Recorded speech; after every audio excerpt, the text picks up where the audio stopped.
Voilà, après nous allons nous rendre à Washington pour prendre notre envoyé spécial, Patrick Bomboka, qui nous présentera une sorte de compte-rendu de cette journée des rencontres de printemps qui se tiennent à Washington, aux États-Unis d'Amérique. On parle ici de printemps de la Banque mondiale et du FMI. Patrick Bomboka, comment se passent les choses sur place à Washington?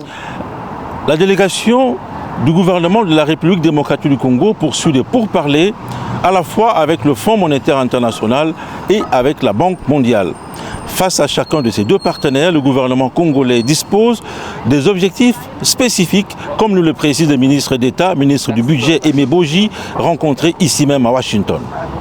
Vous savez très bien que nous sommes en plein programme avec le Fonds monétaire international, mais aussi en collaboration avec nos partenaires de la Banque mondiale. Nous sommes en train de conclure notre premier programme triennal.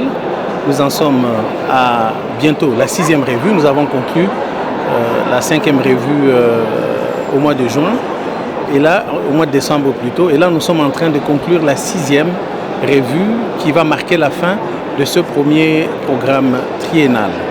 Donc, les rencontres que nous sommes en train d'avoir ici avec le Fonds monétaire international, c'est autour de cette revue, quelles sont les préoccupations, les derniers réglages en termes de réformes, des mesures à prendre pour nous assurer que lorsque la mission du Fonds monétaire arrive à Kinshasa d'ici la fin de ce mois, nous puissions conclure en beauté ce premier programme, et ce sera la toute première fois que la République démocratique du Congo arrive à conclure un programme avec le Fonds monétaire international. Ce qui sera une note positive pour le pays dans les milieux des finances internationaux. Les discussions sont tout autant importantes au niveau de la Banque mondiale, car il s'agit ici de négocier les appuis budgétaires. Le ministre Aimé Boji nous en parle avec force détail. Alors, nous sommes aussi en discussion avec la Banque mondiale. Comme vous le savez, nous avons un très large portfolio de financement des projets qui avoisine les 10 milliards de dollars. Donc il est question aussi de poursuivre les réformes avec une nouvelle matrice des réformes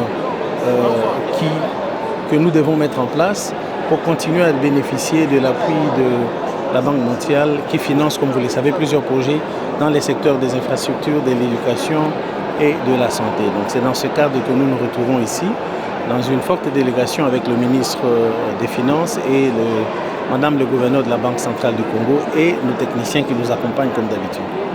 En définitive, le gouvernement de la République démocratique du Congo espère clôturer en beauté le programme triennal avec le Fonds monétaire international et pourquoi pas arriver à arracher un second programme.